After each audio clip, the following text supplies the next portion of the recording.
Hello guys, this is a new episode of Casual Game Review, and before diving into the game I wanted to make a shout out for two brands. First one being Microsoft, because I got my Xbox account hacked due to the FIFA 12 bullshit. You don't even have to own the game FIFA 12, but apparently some hackers can take some money on your account and buy some DLCs and sell them away.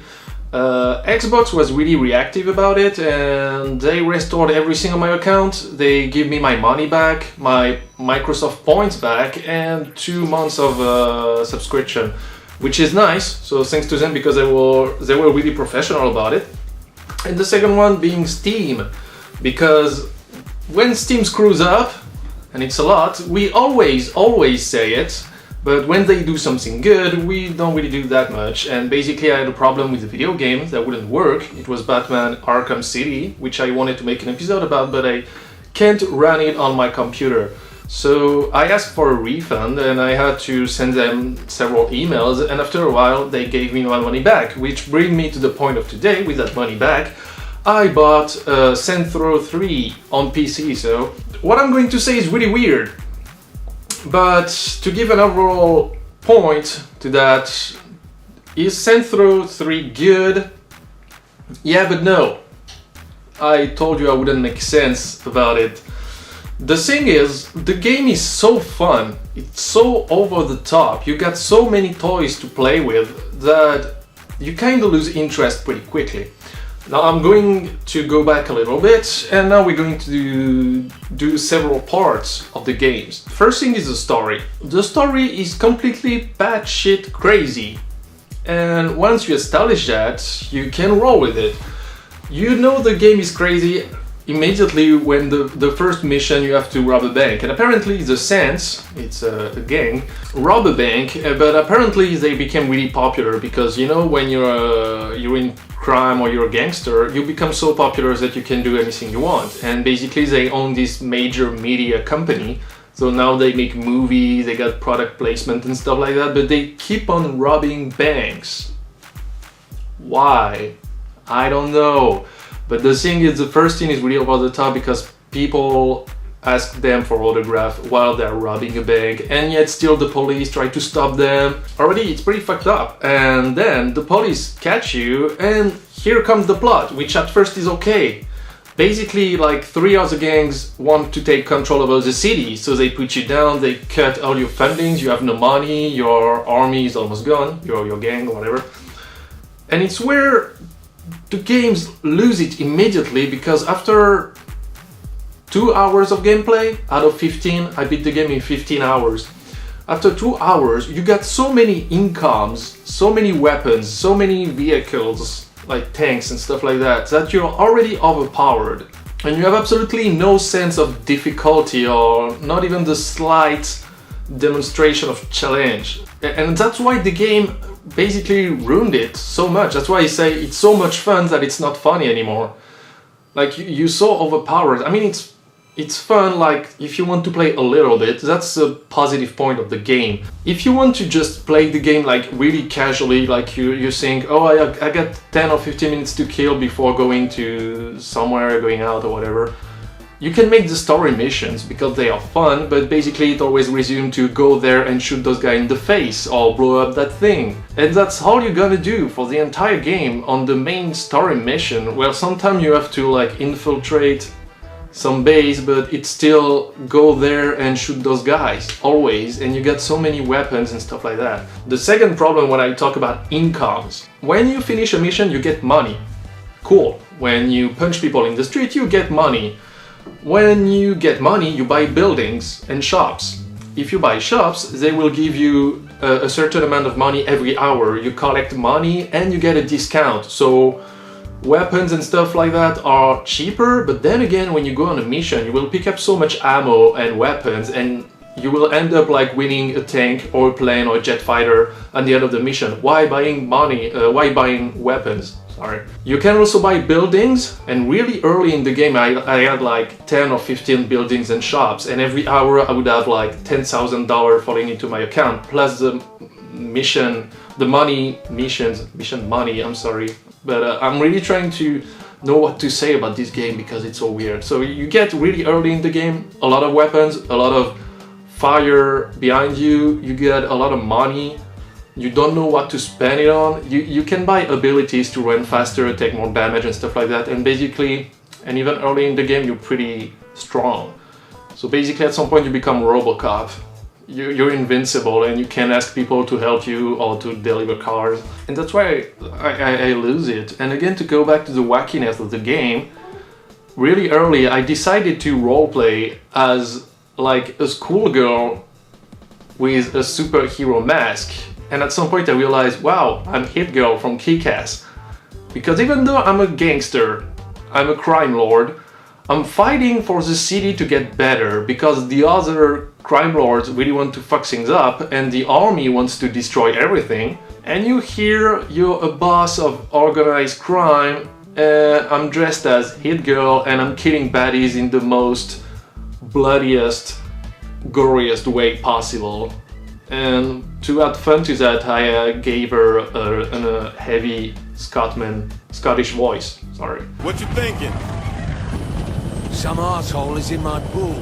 It's really early in the game and you know, okay, this game is crazy, and I don't want to make any spoilers on the good ending because I made both endings, but on the good ending, it pretty much sums it up. Like, I won't say, but if you had the good ending and you know what I'm talking about, it pretty much make a twist that it's not particularly clever or original, so it's just okay. And I think that's it. Like, the main mission is okay, but when I closed Steam the first time, I realized I played it for 8 hours straight because I was just goofing around and doing the main mission, and I was already pretty much over with it.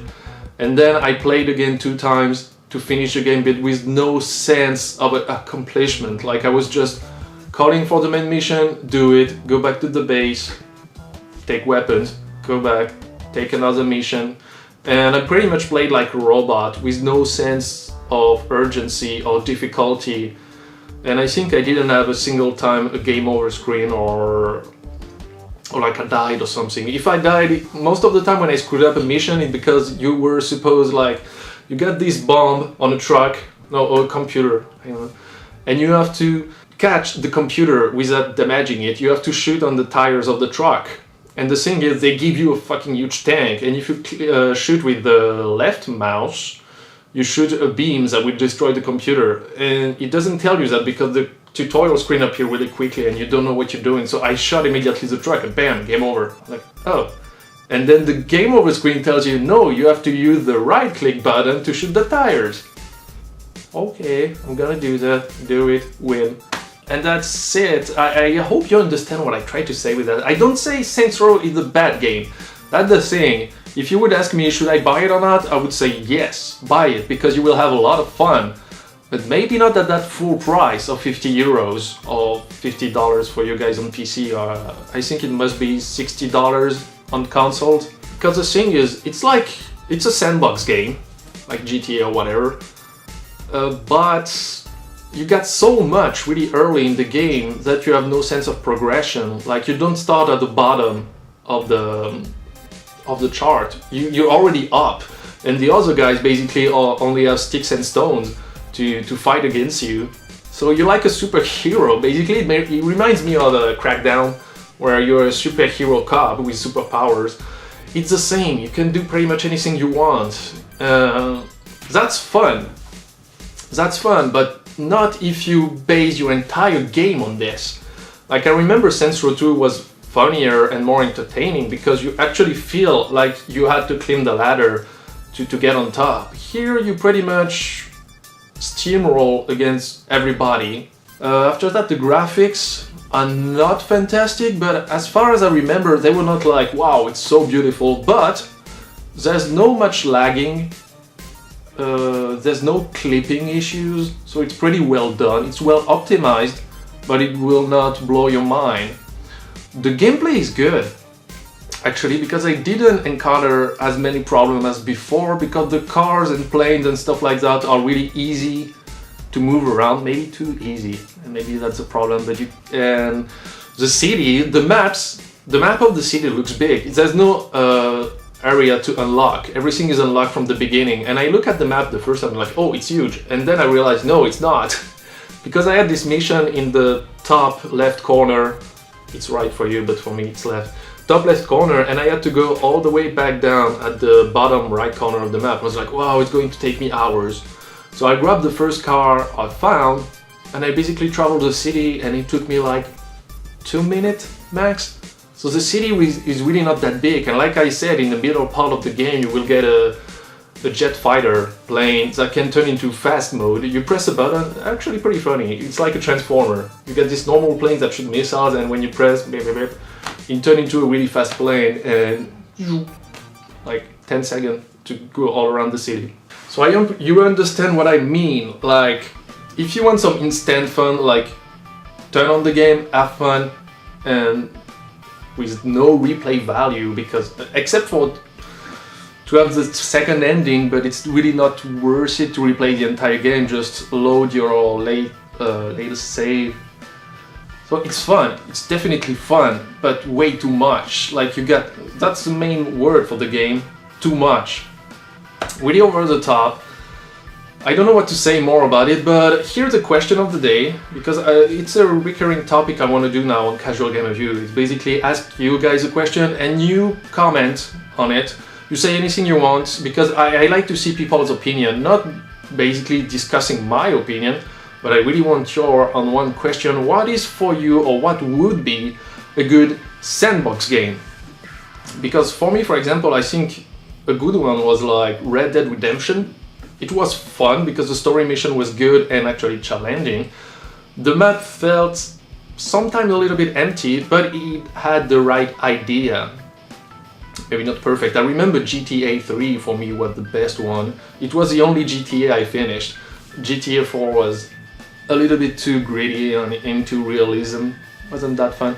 But what is for you the definition of a good sandbox game? And be sure to give examples. Until then, thanks for watching and see you next time!